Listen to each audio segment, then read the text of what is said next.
Bonjour et bienvenue à cet instant réservé à la revue de presse de ce 26 février 2025.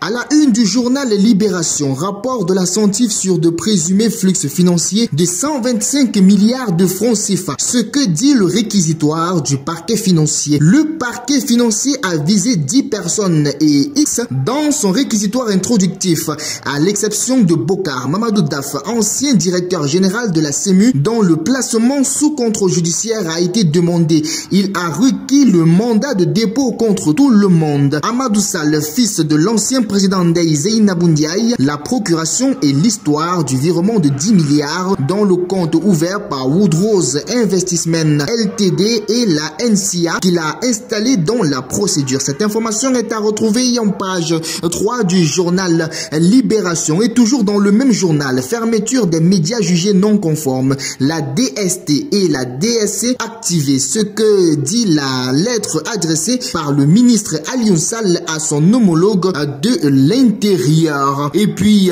on part avec l'Observateur. Urgence de santé publique. L'AVC, une réalité tragique chez les jeunes adultes. Les patients mariés sont les plus touchés. Ils constituent 52,9% des AVC hémorragiques et 66,7% des AVC ischémiques. L'âge moyen des victimes est de 40,7 ans et la fréquence dans la tranche 17-50 ans est estimée entre 20 et 25,8%. La grosse alerte du professeur Kamadoré Touré, neurologue et épidémiologiste sur la montée en flèche des cas. Et c'est à retrouver en page 3 du journal L'Observateur. Et toujours avec L'Observateur, litige EDR, gouvernement du Sénégal. L'État essuie un cinglant revers à Paris. Le Sénégal échoue à faire annuler l'arbitrage devant la Chambre de commerce internationale. 157 millions de francs CFA impayés, mais 3 milliards de francs CFA débloqués pour les avocats. Une gestion controversée,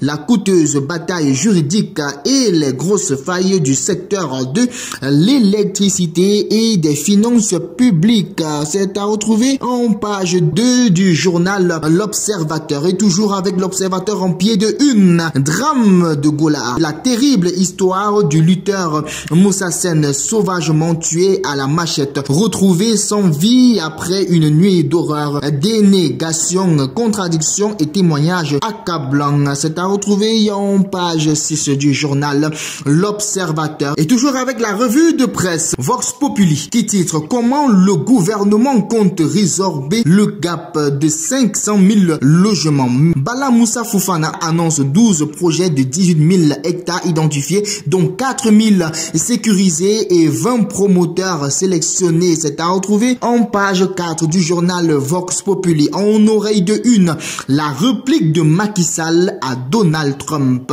C'est à retrouver en page 5 du journal Vox Populi. Et puis en pied de une, Abdou Mbow invite Sonko à renseigner sur la nature de l'accord qu'il a signé. Les dangers de la restauration de rue. L'alerte du docteur Mamadou Ndiaye, expert en sécurité sanitaire des aliments au bureau de la FAO pour l'Afrique de l'Ouest. C'est à retrouver dans le journal Vox Populi. Et puis on parcourt cette revue de presse avec Walf Quotidien. Dette intérieure, créance bancaire, fiscalité, trésorerie difficile. Le BTP sous tension. C'est à retrouver en page 5 du journal Walf Quotidien. Industrie agroalimentaire et deuxième baisse annoncée des produits de première nécessité. Ça sent le roussi.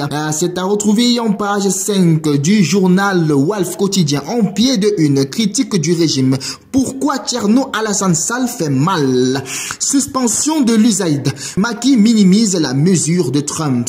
Toutes ces informations sont à retrouver en page 2 et 3 du journal Walf Quotidien. Et pourquoi ne pas lancer un clin d'œil avec Sud Quotidien? Faible dynamique unitaire de l'opposition. Le FDR cherche ses marques. Lancé en grande pompe le 9 février, le Front pour la défense de la démocratie et de la République qui regroupe environ 76 partis de l'opposition suscite déjà des interrogations. Près de 3 semaines après sa mise sur pied, le nouveau front qui a été boycotté par le PDS, la nouvelle responsabilité d'Amadou Ba, le parti de l'unité et du rassemblement et autres Gum Sabop Diop s'illustre par son absence totale dans le débat public sur l'actualité brûlante de ces derniers jours. C'est à retrouver en page 3 du journal Sud Quotidien en pied de une.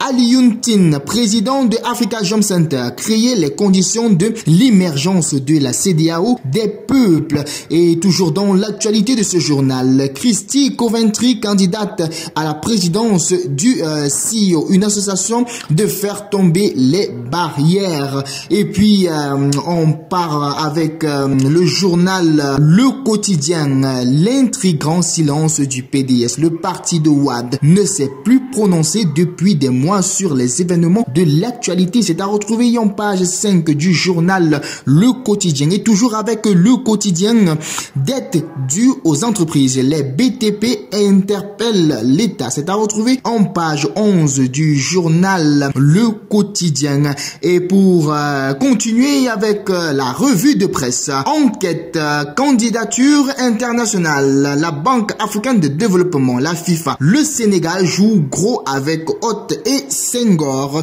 Amadou Hott qui vise la présidence de la Banque africaine de développement et Maître Augustin Senghor qui brigue un siège au Conseil de la FIFA incarne la volonté du Sénégal de rayonner au-delà de cette frontière. Batili, Socéphale et d'autres candidatures sénégalaises n'ont pas abouti, révélant les failles dans le lobbying diplomatique. Réussir ces élections permettrait au Sénégal d'asseoir son influence et de prouver qu'il peut compter sur la scène mondiale.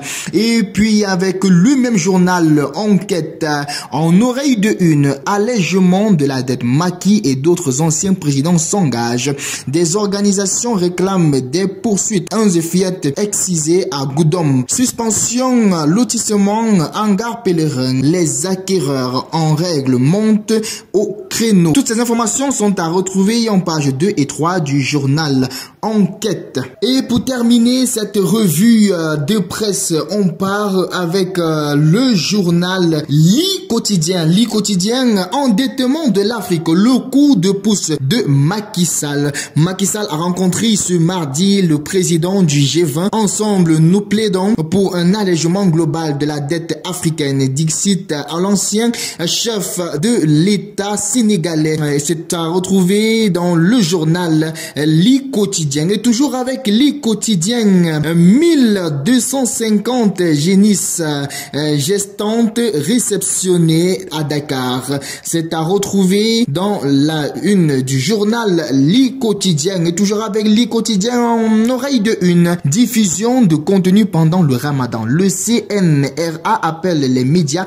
à la vigilance. Suspension du lotissement dit hangar pèlerin. Les détenteurs de titres réguliers dénoncent un abus de pouvoir. C'est tout pour la revue de presse. Merci de votre fidélité et surtout ne manquez pas d'aller dans les différents kiosques pour plus d'informations. D'ici là, rendez-vous demain pour une autre revue de presse.